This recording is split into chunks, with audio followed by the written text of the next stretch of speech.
Hey guys, welcome back to the podcast. I am Paul Morrow here on the Ops Desk, and this week we have a really special and interesting guest. We have David Mamet, noted film director. You know him probably from Glengarry Glen Ross, Spanish Prisoner, The House of Games. Those are all the films that introduced me to him, but he's had a slew of others where he's written the screenplays, he's written a whole bunch of books, and his latest is really interesting and challenging. It's a book that kind of takes stock of what's going on in America today. It's known as The Disenlightenment. That's the title. And he characterizes the Disenlightenment as something of a retreat from the progress of Western civilization since the Enlightenment. It's really interesting. We're going to talk to him about it today. So join me for a conversation with film director David Mamet. So first of all, David, thank you very much for agreeing to sit with us. You know, it's really very exciting as somebody who has watched so many of your films.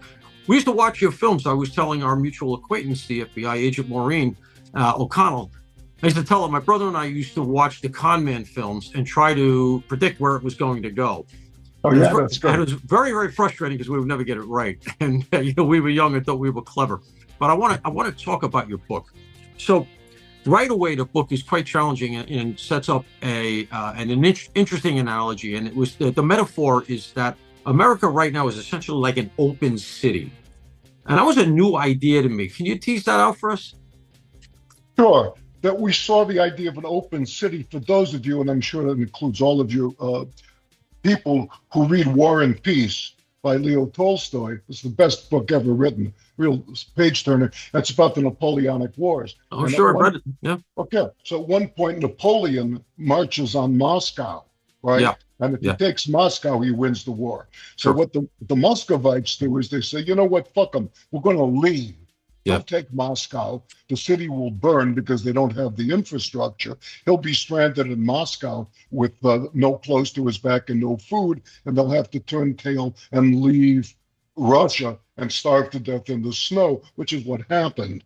So the Russians left, and before Napoleon had arrived, Moscow was an open city. There was no administration. The old administration had left. The new administration had not entered. We saw the same thing in World War II, first with Naples, when the Nazis got out before the GIs arrived, and then again in Paris. So especially in Paris, there was a lot of infighting between the various groups who stayed behind in Paris. There were some pro-Nazis left. There were some communists left. A lot of communists, There were Stalinists in war with the Trotskyites in war with the Stalinists. Everybody was in war with each other, and there was a lot of settling of scores. Because somebody might say, you know what, Jesus Christ, I owe my butcher 500 francs. I'm going to fucking kill him. Somebody will blame somebody out.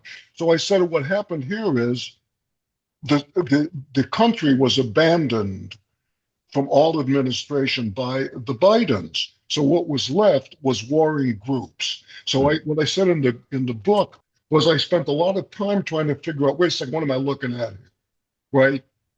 How does abandoning Afghanistan, what does that have to do with open borders? What do these two things mean, right? As you guys always say, cui bono, who's going to benefit, right? Right. How does that jive with people who want to have men and women's sports and who want to abolish the police? These seem to be not conflicting, but in no way allied. And what I realized is I recognized the phenomenon from my reading. It's an open city. There's nobody home. And so what we got is people in the White House, and then again, people in the State House are saying, fuck it. You know what? I tell you what. You want to have guys in women's sports, that's ridiculous. I mean, it doesn't make any sense. Nobody will vote for that. It's an underling because there's nobody in charge. The other underling says, I tell you what, I want to get out of Afghanistan in the middle of the night, leave behind $28 billion worth of agreement. The first guy says, well, that's ridiculous. The other guy says, well, okay, I'll trade you. So that's what happens in the open city. All of these groups, when it makes sense for them to coalesce. For example, to get out of Afghanistan, guys might be pro-Islamist, and they might get in bed with the open borders guys for a second against the guys and women's sports team. And so what you have is a constant adjudication. It's just like, the five families war in New York, right? That's what I said. That's what I'm looking at. So that's what the book's about. So what I found so interesting is the idea that what really happens is we devolve to tribalism. Essentially, everybody sees the open city opportunity, and they're going to take advantage of it, and they're going to move on each other, settle old scores, try to consolidate power, and you see that sort of evolving. But what I was intrigued by in the book is that you have another chapter that talks about the fact that essentially what happens with a functioning government in any real nation is that you evolve from family to state, and Mhm. that is the progression. Ultimately, you eschew family and you coalesce in a state. And as you mentioned, that's a little bit part of the American myth as personified in The Godfather, right? You have that moment where Michael Corleone says times are changing. How can you ever? The mother says, "How can you ever lose your family?" And it all kind of coalesces right there. And I just found it so interesting that if you sort of marry those two parts, what do you end up with? You end up with all of us having grown up with a certain amount of faith in the state, right? I grew up thinking America's the good guy. I don't know, maybe I'm a product of, I was a kid, but maybe I'm a product of the end of the Cold War and all that stuff. And I grew up thinking somebody's in charge. They are a beneficent overlord, and we can count on them when the chips are down. And you begin to realize, and I think many of us began to realize, certainly during the Biden administration, seeing him in action during that debate, and when we realized, wow, he really does have a touch of dementia, maybe more than a touch, you began to realize that that's not something we can count on anymore. And Well, we shouldn't, if I may, I think what we're seeing in Trump and what I'm talking about a little bit in the book is we shouldn't count on it because what constitutional conservatism holds is that it is not the job of the state to be beneficent, right? That we must not, and that's what the Constitution says, give power to people who we think are going to institute things which are good, because we all right, have a different idea of the good. of what is good, right? But so the purpose of the Constitution is not to empower people to do good, but to protect us exactly against people who want to do good. Because what's Oh, good for interesting. you is not good for me. It comes down to that. That's simple. What I've come through for many years of trying to understand what's happening in politics in simple terms. The greatest economist of the modern age was Milton Friedman, Milton Friedman. who and he wrote the Capitalism and Freedom, which is a transformative book, very simple to read. He was a Nobel laureate, and he taught at the University of Chicago. And he said to his doctorate students, "You're going to be judged on your thesis, Hmm, and your thesis cannot be longer than 500 words." right. Ain't that beautiful? Yeah, oh, yeah, yeah. I taught English for a while, and I used to say, there's that old saying, I forget who said it, but I wrote you a long letter because I didn't have time to write you a short one. Exactly so. So what comes to me from having grown up in the mid-century in a family made up of first-generation Americans and grandparents who didn't speak English very good is if it doesn't work at the kitchen table, it doesn't work at all. Right, There's no magical thing. right, right. Where the dollars and cents, who gets to do what to who, who's accountable. If that does not work at the kitchen table, it doesn't work. And that's what Trump has brought to American government, is that realization. Is why everybody who voted for him said, you know what, I always knew that was true. Who are these other son of a bitches trying to piss on my back and tell me it's raining? Right? Yeah, yeah. I get enough of that at the workplace. I don't need it at the ballot box. Yeah, I mean, it does feel like a return to common sense in a way. It feels like a return to first principles of government because it's just, things that work. And I think that I actually do think that the Biden administration's fate was sealed after in the first, in the 4 years that we had Biden with the Afghanistan pullout, because nobody got fired. There was not really much of an accounting. We'd lost soldiers that died. It was the most shambolic thing going. And then we got the civil service salute, right? Everybody's pointing to somebody else. He took no ownership of it and ended up just being a shit show. And that to me brought home the idea that, man, we not only couldn't even never mind getting involved in one of these things, we couldn't even leave one. And I think a lot of us said, my God, if we can't even do that, I think he was never going to recover from that myself. Well, here's the thing: is there was nobody home. Bongino. I really looked forward to seeing what Dan Bongino was saying, because he said, wait a second, I was in New York, I was in a NYPD street cop, I was in a Secret Service protection detail on the president. Now I'm going back and being the deputy. He says, I've seen a lot of stuff in my life, right? Sure. He said, I've never seen anything as deep and disgusting as what happened during the Biden administration. So if he says that, I gotta say, oh wow! So what happened was the President Obama, who from his own mouth just didn't like America. He said we're going to see the fundamental transformation. Fundamental change, yeah, right. Yeah. So he takes power in the Democratic Party, and he says to Joe, he says, I can't run anymore. Screw it. You be up there. I'll be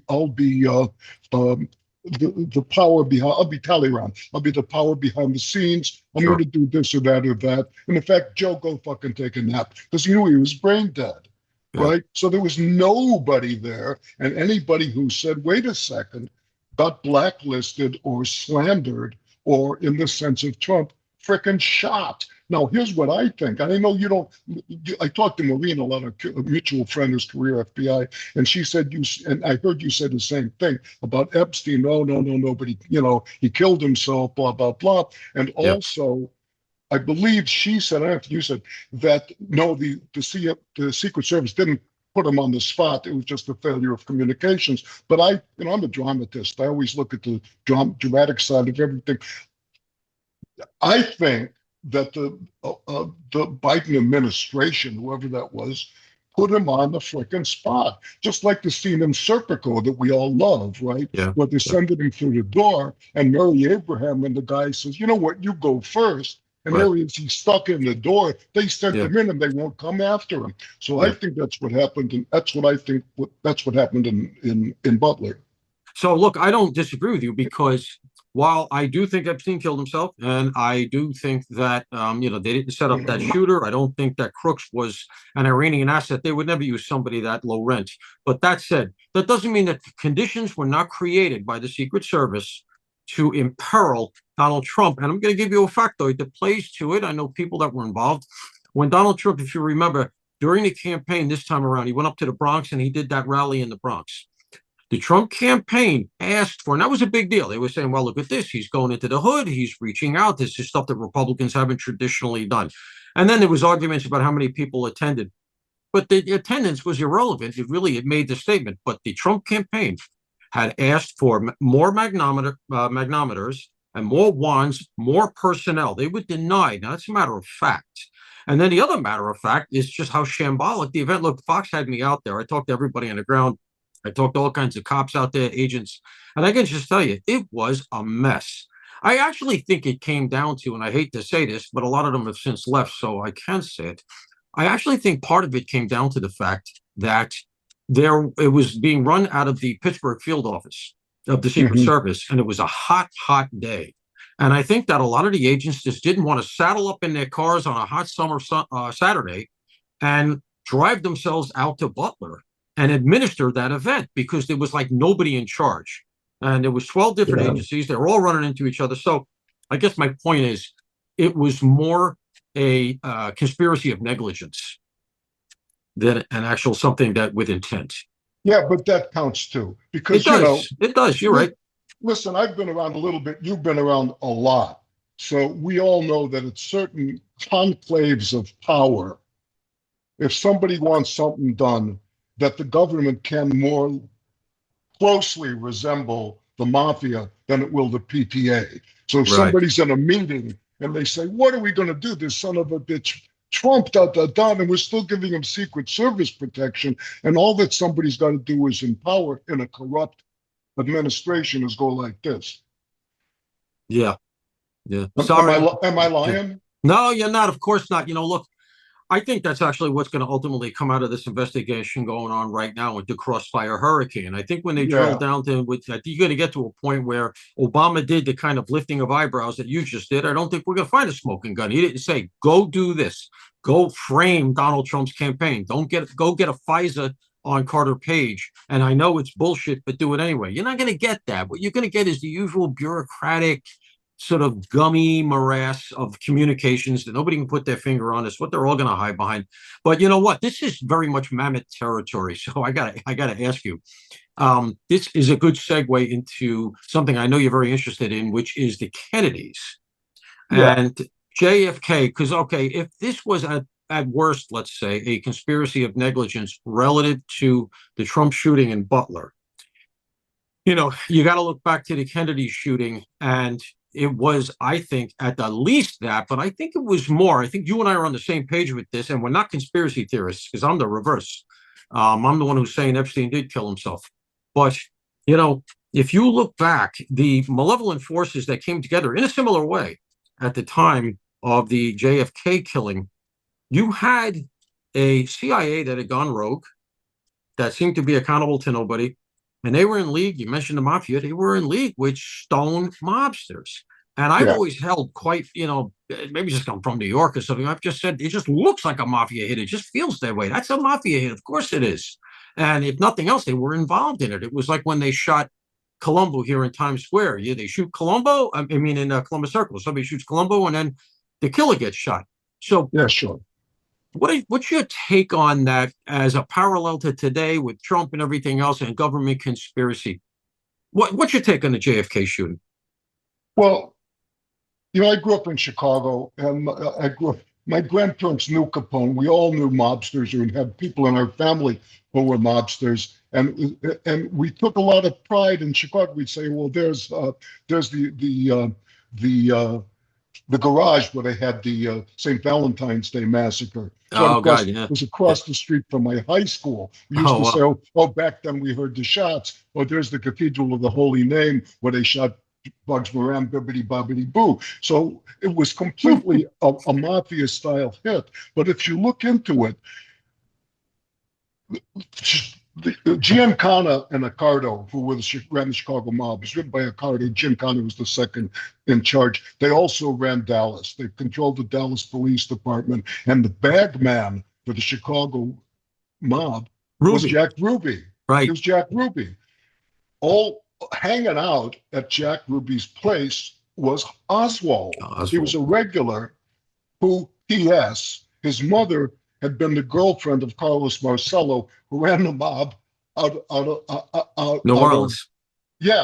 And the guy wrote a script, and we collaborated on doing it as a movie. Never got made. He's a very interesting guy who was the great nephew of Giancana. He grew up in Giancana's house, and he said, Dave, what you have to realize, he says, back in the days before special forces, before the Green Berets, before the SEALs, before any of that, the government always used the mafia as the hitman. That's who they went to. And we know they did it in Sicily. They went to Lucky Luciano. They said, we need our guys. What do you need? We'll do this, you do that.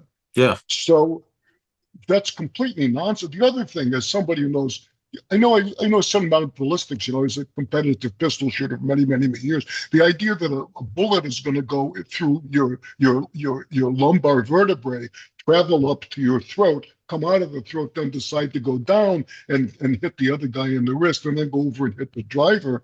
It's bizarre. But yet this was forced down our throats. Right. So was there more than one? Yeah, I knew a guy. I met with the guys in Delta Force, and he said that they did a reconstruction of the shooting based on acoustics, based on somebody. Of course, one of the cops on the motorcycle had an open mic, and they said there were at least 6. According to that, there were at least 6 shooters. So maybe yes. So it's an amazing thing. The Giancana, people don't realize the reach that the guy had, and he was all over the place. He knew. The only guy that seems to have been involved and totally skated on that thing was Traficante, the guy from Miami. That seems like he was involved because of the Bay of Pigs and everything else, and it's still a subject that fascinates to this day. But I think that what it argues is that they talk about it in very poetic terms. That was the day America's innocence died and all this other stuff. But we have to remember, you were in an era where J. Edgar Hoover denied there was a mafia. Yeah, that's right. And so the idea that this thing existed, people didn't even know. And so as a result, when it happened, it became, and it's an interesting thing. The Democratic senator from New York, Senator Moynihan, I think maybe because he was from New York, he understood it. And he said, get Oswald out of there. He Indeed. knew enough to know that it was Dallas was a mob-controlled town. He knew he couldn't protect him. He said, get him out of there, get his ass up here, because that's the only way we're going to be able to safeguard him. And consequently, they hadn't done it yet. They were leading him out, and Jack Ruby, he did what he did. But we came very, very close to another one of those, and you can only imagine what it would have looked like on live TV if Donald Trump's head had been blown apart like a cantaloupe, because that's what would have happened. At a high-powered rifle round hits his head at relatively, it's only 100 yards. That would have been the end of it, and he would have essentially been decapitated. And that would have been the Zapruder film would have been nothing. Now I got to ask you, you don't believe the Zapruder film? No, I don't. There's a book I'm going to send you. Text my people your address. There's a book called about the Zapruder film. It came out about 20 years ago. Right. It's all self-published, and it's a compilation of essays by film people, right? Not by, quote, conspiracy people, but by people who spend their life, technicians mainly, in film. And they first off, Zapruder had been with the OSS. He'd been with the precursor to the CIA. Oh, I didn't know that. Yeah. Is that right? What? Yeah. And the other thing is that there are frames missing from the film, right? Right. They're just missing. They aren't there, and everybody knows that. It's like frame 235, now this frame 238. Well, how come the frames are missing? Nobody can explain that. Another thing is when you look at the explosion of the blood from his head, it's painted on. So I've been doing films for 1 million years. Right. That's painted on. Film goes by at 24 frames a second. In one frame, there's nothing there. In the second frame, 1/24th of a second, there's an explosion, doesn't grow. And in the third frame, it's gone. It's completely manufactured. Unbelievable. Well, I have to tell you, to me, the parallels are striking. It is not as blatant as a mafia CIA conspiracy, which is where I default to with JFK. But to bring it forward to today, the thing that went down with Donald Trump in Butler was at the very least a soft conspiracy. And from where I sit, it was a continuation of a conspiracy that began in the Hillary Clinton campaign when she was undermining the Trump campaign, paying for the Steele dossier. They got that bullshit FISA. All of this is starting to come out now. Finally, looks like with a nod and a wink, it was endorsed by Obama. You had Brennan, who I got to tell you, just guy to guy. I've met Brennan a couple of times. I've spoken to him. It was when I was working, and I don't know what to make of that man. He seems very, very absent. He's not one of those guys that's just present when you're talking to him. He was not a very compelling figure. At the time, he was, I think, either the head of the CIA or he was Obama's counterterrorism advisor. I didn't know what to make of him. I walked away bewildered. You had him, you got Comey, all of these people, McCabe, who I hear, by the way, was really running things. According to a recent guest, McCabe was actually running the Bureau at the time. And you can take that all the way forward to a Biden administration that didn't give a shit about Donald Trump's security. As we were going into the RNC started the next day. That's right. Yeah, that's right. The head of the Secret Service, Cheadle, was in Aspen for the week. As we're going into the RNC, this is the one of the few national security events of the year. They're designated by the head of DHS, and the DNC, the RNC. There's a few others that designated. And here's the head of the Secret Service, completely MIA, at a security conference in Aspen. I'm sure on our time and our dime, with God knows what kind of an entourage. And I think just to close the loop, it goes to the idea that what's old is new again. JFK, victim of a certain kind of a conspiracy. Donald Trump, I feel the same. And I think, unfortunately, I don't think we're going to get any more clarity on this one than we've gotten in the past. I don't want to eat up too much of your time, but I got to go to a couple of things here real quick. Well, one thing quickly, wait a second. Something that you and the other guys may not know is they should look into Warren Harding, who was a complete crook, and he was jammed up in this huge scandal called Teapot Dome. He was president of the United States. He was jammed up in this huge scandal called Teapot Dome, where the guys who put him in office, Doheny and Sinclair out of California, were stealing the United States oil reserves, the naval oil reserves, and selling them to Japan. And it was getting pretty close to him, and they killed him. Unbelievable. So you think he was killed for that reason? Yeah, of course I do. I'm sorry, what's your next question? No, that's fine. That's interesting. I never heard that. I know about the Teapot Dome scandal, but I never heard that there was essentially an assassination in regard. He was healthy as a clam. He's on a boat up there in Alaska on a cruise boat. He goes to bed perfectly healthy, winds up the next morning dead. You tell me. You know, our great American document is, of course, The Godfather, right? We all grew up loving that with good reason. So at one point, Michael says to Kay, we're going to be legit. We're basically a legitimate business. Sure. Like senators and presidents. Yeah. And she says senators and presidents don't kill people. And he says, now who's being naive? Yeah. You know, Puzo wrote that about 3 blocks from where I'm sitting right now in Hell's Kitchen. Oh, yeah. But no, I'm aware of it. I think I read the book like in high school or something. But of course, I've seen the movie. So I want to go back a little bit to your book, because it's just got so many fascinating insights. And as you said, part of the Constitution is essentially to pertain. There's a theory of evil that says it's an excess of good, right? It's somebody's theory of good, and it's too much applied. And the Constitution is there to protect us from that. And so now we're dealing with a breakdown of that, although, you know, it's being restored, I would argue, under Trump. But we had a breakdown where we were in an open city, and that sort of constitutional protection had eroded. And the Democrats seem to be operating as they sort of looked to their herd in a way that I think you articulate very well in the book, which is that the main thing that seemed to be driving them was fear of exclusion from the herd. And the idea that the worst thing that could happen to them was that somehow they were going to be excluded from this heroic journey, this mythic journey that they were on. So do you see that as not only valid still, but also, I have to ask you this, we have a really troubling figure in Zoran Mamdani, who's probably going to be the next mayor of New York. And you see the current leadership of the Democratic Party afraid to criticize this guy. They're communists. What's your take on where they're going in the Democratic Party these days? Well, where they're going is they're dead, because they've been found wrong in every one of their precepts and in every one of their operations. Have been found wrong. And the thing about people who vote for, like, for example, the Washington Post came out today.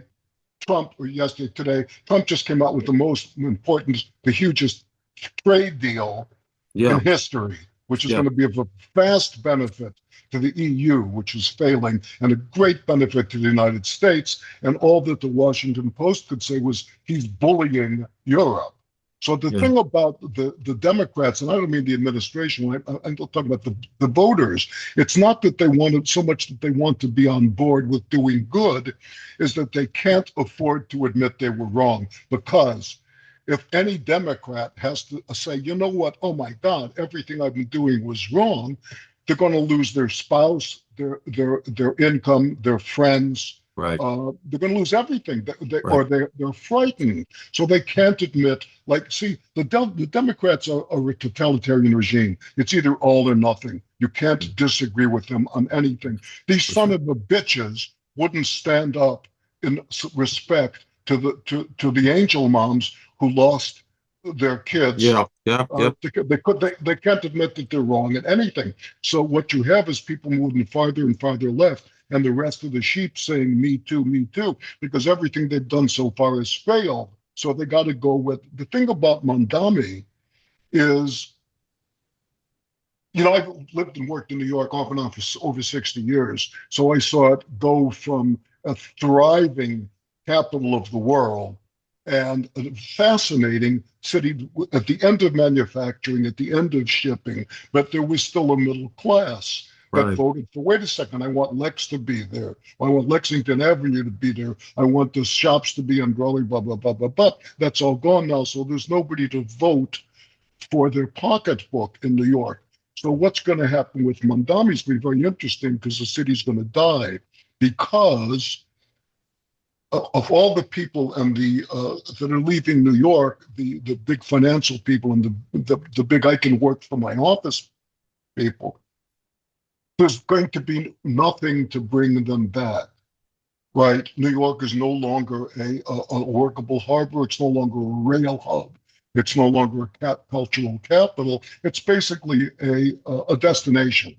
That's right. And so all these people go to Florida. They say, wait a second, you want me to put up with all this bullshit and pay 15% in taxes and not ask where the money went? I'm leaving. So those people are leaving in droves. They'll continue to leave. And when Mondami comes in and he ruins the city, the tourists won't come anymore. Because why should they? So the city will devolve into chaos. The problem then is that there will be no reason to bring it back. You know, New York has always been at a certain point about money. And that was always the saving grace, is that you had to be here for Wall Street. And those financial institutions drove the banks. They drove everything else, all the attendant industries. I have a friend of the family. He's a big, big hedge fund guy. He's got all the money in the world. He lives on the side of a mountain in Vermont. You don't have to be in New York for that stuff anymore. You can be a hedge fund guy from Alaska, from the moon. So if New York doesn't have that financial engine anymore, you don't have the inevitable New York will be back paradigm anymore, because they don't need to be here. In fact, a lot of the banks are moving to Sarasota. What's going to happen to California? Well, California is interesting. You know, I live in California because my wife grew up in Edinburgh, Scotland. And if anybody from the UK sees California and the climate, they say, yeah, I'll be glad to leave, but I'll be dead. Right?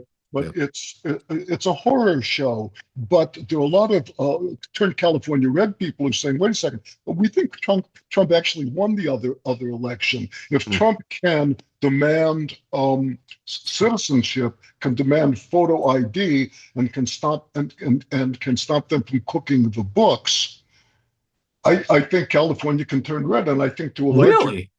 Yeah, I mean, it's completely possible. And part of the reason is because we have this very hard-working, active, super smart Latino community, which is growing and growing and growing. And they work hard and they like it here. And they don't, and more and more and more, they said, wait a second, why was I voting for the Democrats again? So there's that. But, things change. There's a reason to bring people back to California, which is the climate and the seashore and the mountains and all that bullshit. But there's no reason to bring people back to New York. That's the difference. Can Hollywood be salvaged? Where's that going? Hollywood's over because almost in my lifetime, I've seen the entertainment change radically. When I was a kid, people listened to the radio. We listened to drama on the radio. Television starts to come in as the first television generation. The screen was the size of this iPhone, right? And there were 3 channels and 10 hours a day of programming, blah, blah, blah. All of a sudden, that people from radio who were second-rate radio people all of a sudden became the prominent people in television. So television goes on and on, and then the movies say, "Oh, fuck television. That's a lesser way to go. I'm not going to get involved in television." The movies start to die out, and then those people started to get involved in television. So now the people are involved in television. The movies are dying out, and now the broadcast franchises are worth less and less and less because nobody's getting their entertainment that way. So if the broadcast franchises are worth less and less, movies don't have to be made. Listen, not only don't movies have to and TV have to be made in California, it's stupid to make them in California because the costs are too high. Go ahead, sorry. Go ahead. Well, what I was going to say is this. What I'm seeing coming here is a couple of things. First of all, you can now with an iPhone, with the right filter, with the right app, you can actually mimic what used to be, $100,000 camera. And if you're a good storyteller, there are movies out there right now, and I think we're still hardwired for narrative. I think narrative is going to survive. I do believe that. I don't think that the internet is going to so completely rewire us. I may be wrong. 5 generations from now, maybe narrative won't survive, but I feel like it will. I feel like we're still going to be beholden to stories. And what I'm seeing coming is between the power of the apps on the phones and whatever other device they come up with, but AI. AI has the ability to make images, and I don't even think actors are going to be around, because right now you can mimic actors. You can do with AI about a 10-second clip. I think they're up to 12 seconds, at least from what I've seen, of, let's say, Humphrey Bogart, and it looks real. It does look like him. So where do you think all of that is going? Are we going to be like, our movies going to be made by kids in their living room, in their bedroom, just with a phone? Why not? Yeah, I think so. I think, why not? Right. Well, Right. here's the thing. A lot of the early people in movies, among them Steven Spielberg, did the equivalent of making, as a young guy, making movies in the bedroom with the phone. He took his little camera out and made this movie called Duel about a Yeah. truck, Sure. right? There's nothing to stop. The problem is not making the product. The problem is always is distribution, right? So Yeah. we're going to see a whole lot of people as we already saw, making movies on this little thingy over here. And the other thing about AI is not only don't you need a location, but you really don't need AI, because if I'm looking at you, you're looking at me, and the screen is 3.5 inches by 1.5 inches. Why the hell do I need a picture of the Taj Mahal in the back? Nobody Right. cares. But so the answer, I agree with you, is actually is narrative. People want to see a story. You do. Yeah. Well, here's the thing. When digital clocks first came in, right? All of a sudden there were these digital watches. And for Sure. like a year, they were very expensive. Then people realized, wait a second, cost me 27 cents to make this digital watch. So everything in 1958, 65 had a digital clock in it. The frickin' toaster had a digital clock. Everything had a digital clock. My stove has one. Yeah. Yeah. Until people say, I don't need a digital clock. I get it. Right. So I think the same thing is true of AI. People saying, okay, I get it. I'm looking at a machine that can make me think I'm looking at 5,000 camels, right? But to look at 5,000 camels on this little screen, I'm not that interested. Tell me a story. I think you're right about narration. Well, it's interesting because I have nieces and nephews much younger, obviously, and if you have too many bells and whistles, they find it overproduced. They find it artificial. It looks false to them. So it goes very much to what you're saying. They're much more interested in the storyline and a good podcast. A lot of them just do audio. They just want which is almost a throwback to radio, right? Indeed. What you're talking about in the old days, right? The narrative is what drives it as opposed to the bells and whistles. And, we were conditioned, at least I was, like, I can remember when, let's say, Star Wars came out and sitting in the third row and an immense screen, and the Millennium Falcon comes, and it's just like those big, the Empire's ships. And it was so immersive, it was like overwhelming. I don't think today's kids, who are at some point going to be the adults of tomorrow running things, they don't seem to care about that. That doesn't seem to affect them. Yeah, that's right. Because here's the thing about excitement, about exciting people through these little screens. It's like pornography. It's the same thing, right? There are only so many things that a couple of people can do in bed, right? Right. If you add a third people, there's not that many more things, and if you add more than 3, what you're looking at is a professional wrestling. Yeah, it's it's a bunch of worms in a basket. So people say, yeah, I get it. And I think the same is true of the phenomenon of I can make you a spaceship that's not 30 feet high, but 50 feet high. So fucking what? Right? I get it. I understand that you can do that. So at a certain point, it violates the aesthetic distance. It says, I know that you can do that. You just took me out of the story. Rather, what do you want me to appreciate the spaceship? Yeah, I'll do that. But the time that I spend appreciating the spaceship is time that I'm no longer appreciating the narratives. Is that it's almost a return to first principles. It's almost a return to narrative, if in fact the narrative does survive, which I think it will, just because of some psychosexual reason of the rising action, a peak, and then a drop off. I think again we're hardwired into that. Although who knows if we'll be hardwired into anything 100 years from now. But so listen, we've been on a while. I know I don't want to eat up too much of your time, but I got to ask you, what are you working on? What are you doing next? Here's what I'm doing is I did this movie with Shia LaBeouf called Henry Johnson. You should check it out. It's a confidence movie. And you guys can see it, henryjohnsonmovie.com. And I love confidence movies. You must have been a fan of The Sting, right? Oh, I love The Sting, yeah. Yeah. But also, I knew a lot of those guys growing up. I knew a lot of crooks and confidence guys. I was just very privileged to hang out with them. And then I'm working on this other confidence movie called Moten Gator about a long con, about these two guys who were taken off and I hope to do that soon with John Malkovich. What are you doing? So yeah, well, I'm doing it. I'm on Fox News. They're sending me all over the place. I was out in Butler. I was out in Idaho for the Koberger stuff. I'm working on a book. Yeah. I'm doing some things. It's funny. When I first got on the police department, I worked in Midtown Manhattan, and I worked with a bunch of guys. I wasn't in the squad, but they were in a squad that did essentially short con stuff, trying to interdict that. And Yeah. some of them were hackneyed and old stuff that you couldn't believe anybody would fall for, but some of them were quite clever. And I'm sure those guys are still out there. And, it's this subterranean world that, for whatever reason, still intrigues, because it's not muscle, right? It's cleverness. That's great. Right. When I was working in New York in Midtown and in theaters, there were a lot of, as you remember, there were a lot of these three-card Monte mobs. And they were making a fortune. And the best thing that they did, they were mainly black guys.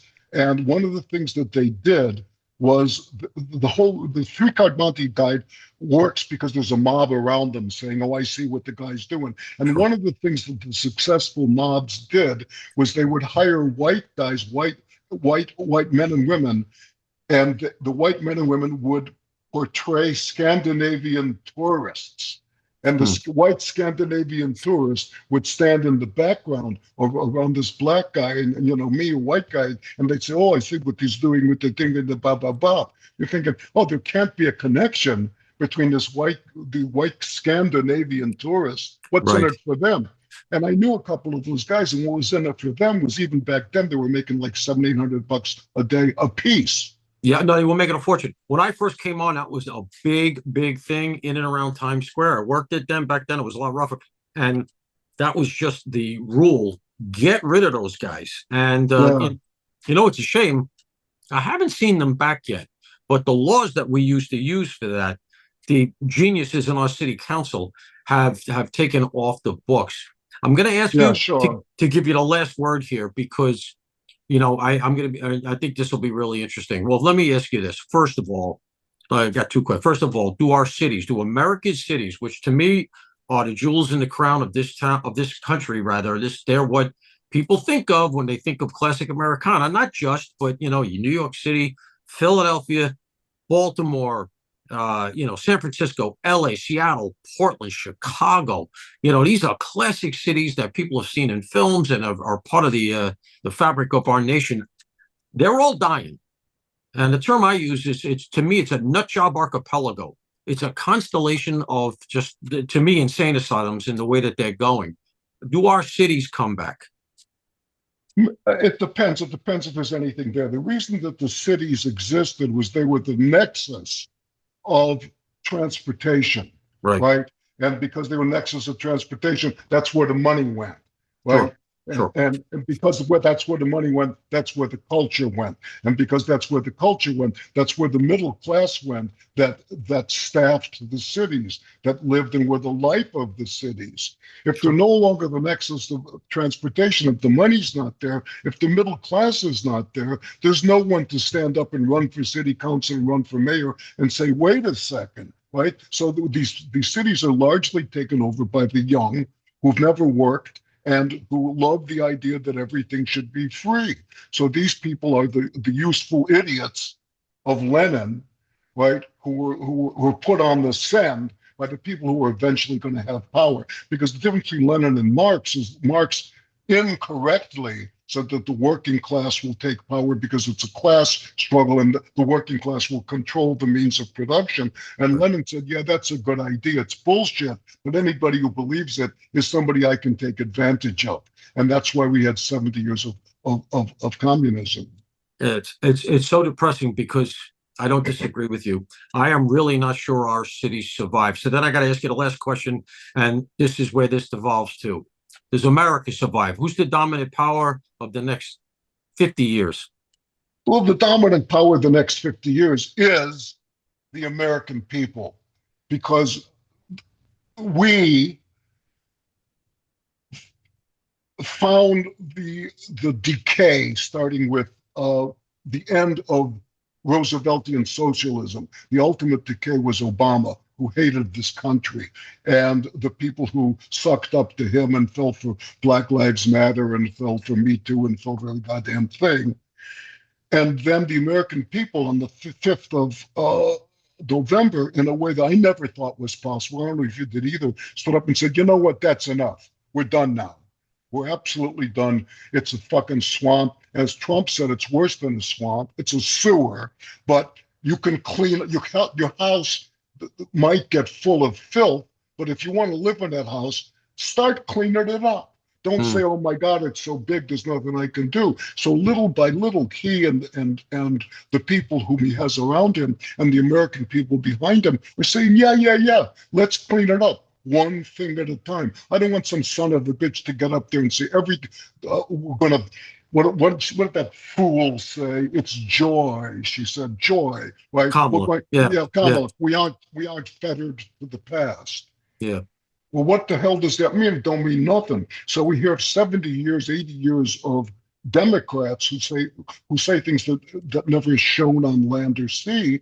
And Trump says, wait a second, I'm a kitchen table guy. You know, I come out of New York City, I come out of Queens. I dealt with everybody in the world. There's no problem that we can't address. But first we got to do two things. We have to name it. We have to identify the problem, and then we have to say, okay, who's got the will to address it with me? And the answer on November 5th was the American people. So we're in a fight, right? But it's a good fight. It's a good fight. That's very heartening, and you know what? That's uplifting. And I'm back in a good mood because. I mean, look, even if our cities die and they continue to die, and the reason for them to be there becomes less and less because of things like the internet and changing economy and changing technologies, I do think that the American people, to some extent, have come to their senses. And whether the Republicans hold the House in the midterm or not, I think they'll hold the Senate.